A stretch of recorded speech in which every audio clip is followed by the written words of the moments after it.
I remember that a long while back, when the Benko Gambit was being played extensively at all levels of chess, I think this was back in the 1970s or 1980s, an English international master called David Goodman brought out a video called Bashing the Benko.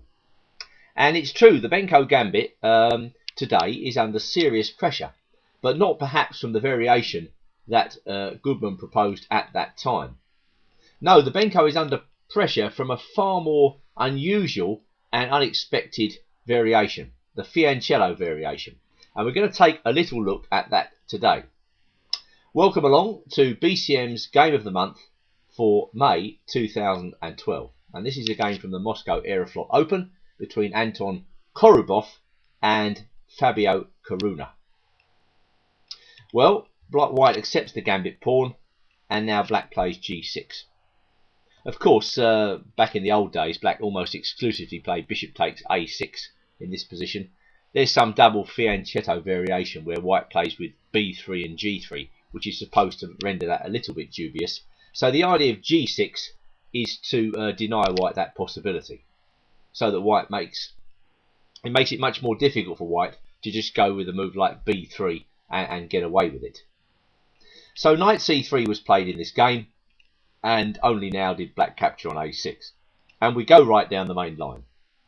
White plays knight f3, black plays d6. White plays g3, knight bd7, bishop g2, bishop g7.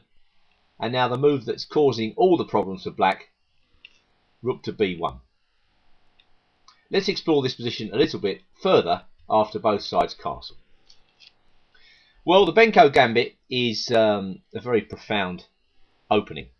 Black sacrifices a pawn, and in return he gets easy development. The first 12 to 15 moves come very easily for him. He gets open queenside files, he gets a safe king, and he gets a rock solid pawn formation. Meanwhile, white has to struggle through a complicated middle game to be able to realise this extra pawn. It's no easy task to realise this extra pawn. Of course, white's extra pawn is passed, so in many games when white has played patiently, he's been able to get this a pawn rolling and tie black down. But as I say, one shouldn't overestimate the difficulty of the task that faces white. Rook b1, well, it's a relatively new idea. It's a prophylactic idea. It's trying to take all the sting out of black's coming queenside attack. The ideal formation for white in this position are pawns on b3 and a4, and then, for instance, if you imagine this knight on c3 going to b5 at the right moment, backed up by another knight, perhaps ready to support that knight on b5, that would be white's ideal formation. The question is, how does he get it? Rook b1 is the start of that process. Just takes the rook off the long diagonal so that this bishop is slightly decreased in potential, and white is going to follow up with a lot of patient moves. Let's see what happens in this game. Now, black has tried quite a few ideas against rook b1, but the most popular is queen to a5. That's a very straightforward move, just getting ready for rook fb8 and putting pressure on the white queen side. So white plays another careful move here, queen to c2, getting ready for b3 again, protecting his knight. Knight comes to b6, attacking d5, and again white plays very carefully with rook to d1. So you can see the main characteristic of this variation initially is patience. White's in no hurry to realise his extra pawn. He's just setting up a formation which takes all the sting out of black's compensation. Well, Caruana played knight fd7. That prevents b3 for the time being, but white renews that idea now with the simple bishop d2. Caruana's set up his knights in such a formation that he's going to try and attack the bishop there on d2, so he played knight c4, and naturally white doesn't want him to have that bishop, so he steps out of the way with bishop e1. And only now does black play rook fb8. So fairly typical, a fairly typical layout for black in the Benko Gambit. You can see his major pieces hammering down the queen side, but white is saying to black, well, what actually are you threatening in this position? I've got everything protected. My position's very secure. I'm getting ready for b3 and then perhaps a4. What are you going to do? Well, Caruana's obviously put his knight on c4 to be able to answer b3 with knight to a3. So white gets out of the way once again with a quiet move, queen to c1, and again readies himself for b3 at the right moment. And now black plays knight d e5. Well, normally in the Benko Gambit, exchanges of knights tend to favour black. The reason is that the white knights are obstructionist in this position, and they stop the black bishop on g7 coming into the game against b2. b2 is in general white's soft spot in this position, and I guess also the f3 knight has a role to play here. So black offers the chance to exchange it off, and perhaps slightly surprisingly, Korobov takes the knight off on e5. There are other moves in this position. There was a game Efimov v Lubis Slavlovich, which was played in Livorno in 2004, where white went knight g5, keeping the knights on. Black played bishop h6, white went b3, black put his knight on a3, and now white should definitely have contented himself with rook a1 in this position, because as played, he played knight a4. Black could have played queen takes a4 here, and after b takes a4, rook takes b1, white's probably got to give the queen back here, something like this, and now black gets compensation. Bishop takes g5, bishop takes e2, and then rook takes a4. This is the type of endgame that black is looking for in the Benko Gambit, and it emphasises the strong black pawn structure. White's pawns are very ragged. He's now a pawn down, and his pawn on a2 is looking very sickly. So perhaps fearing that knowledge, the knowledge of the game that went before, Korobov takes on e5, and black recaptures with the knight. And now white plays another very careful move here, h3, just dampening down black's activity. And black went bishop c8. Well, that's another strange move, but you know, black is getting the rook on a8 into the game with that move. And also the bishop is seeking new pastures, either on d7 or maybe on f5, or maybe it's just monitoring the pawn on h3. We don't quite know what black is doing yet. So white proceeds with his plan b3. This is kind of a model game by white, making all these preparatory moves and then finally getting on with the plan. And black tries to disrupt this plan with c4. Well, white goes f4. The black knight retreats to d7. And now comes queen to e3, hitting e7. Perhaps a slightly more accurate move order for white in this position would have been the immediate knight a4, enticing the black queen to go to a less active square on c7, and only now queen e3. Because as played, and going back to the game, when white plays queen e3 straight away, he gives back the chance to defend e7 directly with queen to d8. And that's what Caruana did. And now white played his knight to a4. And that really is more a defensive measure than anything else, deterring knight c5. So black, having knight c5 denied to him, plays knight f6.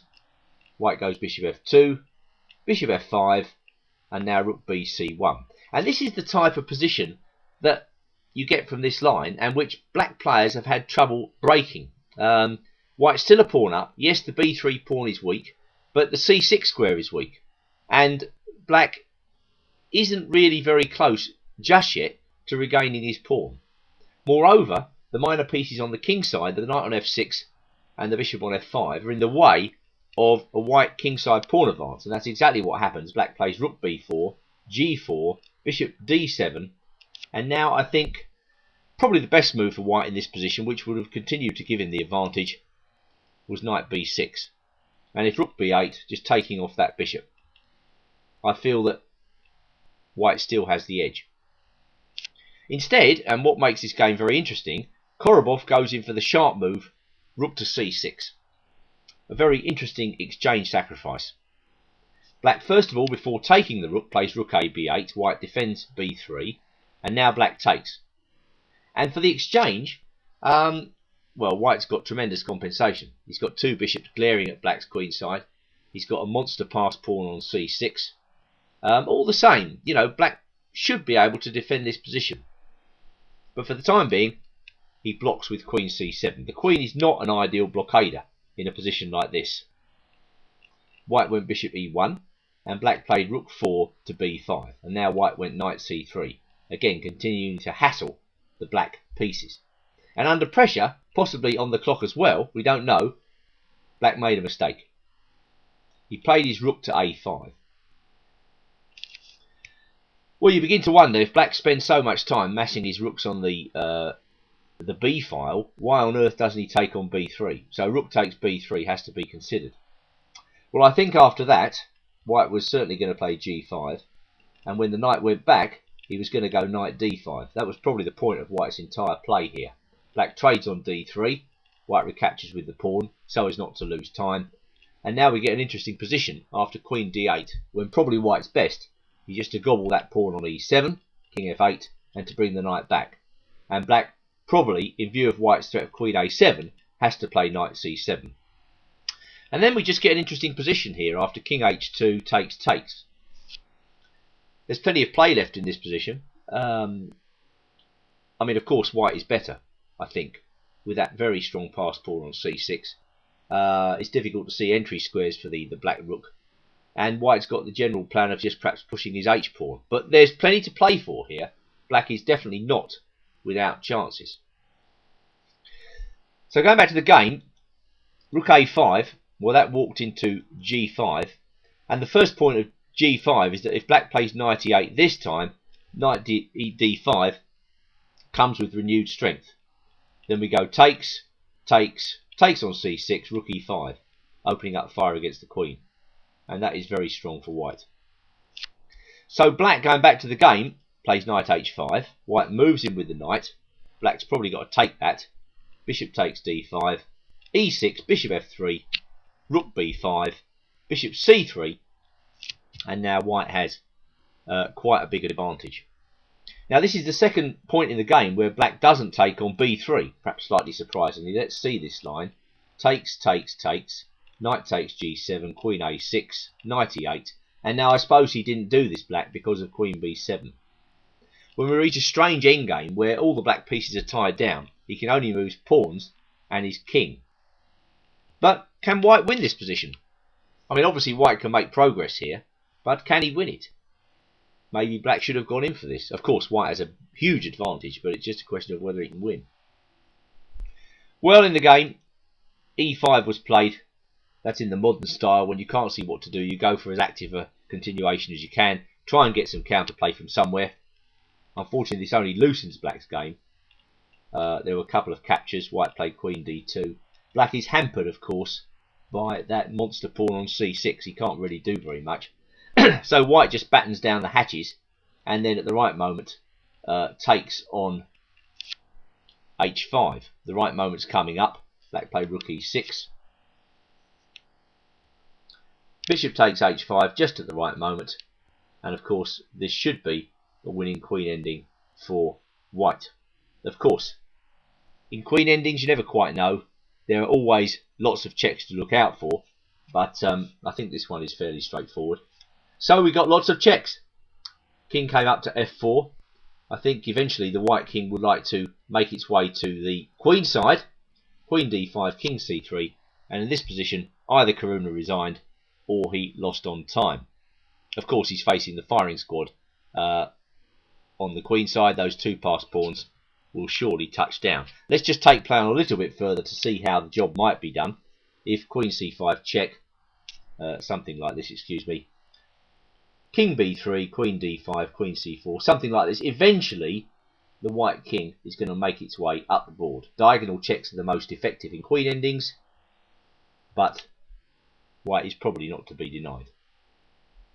So this b3 variation is definitely causing problems for black.